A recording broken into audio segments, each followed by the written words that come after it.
নমস্কার, আমি স্মৃতি। আর আজ আপনাদের বলবো ফের বেঙ্গালুরুতে ঘটে যাওয়া এক ঘটনা।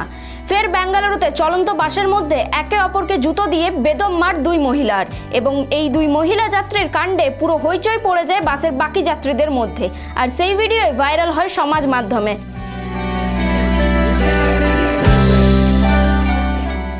সম্প্রতি ওই দুই মহিলার মধ্যে গন্ডগোলের সৃষ্টি হয় বাসের জানালা খোলা নিয়ে। একজন মহিলা বাসের জানালা খুলে দেওয়ায় আপত্তি জানায় অপরজন।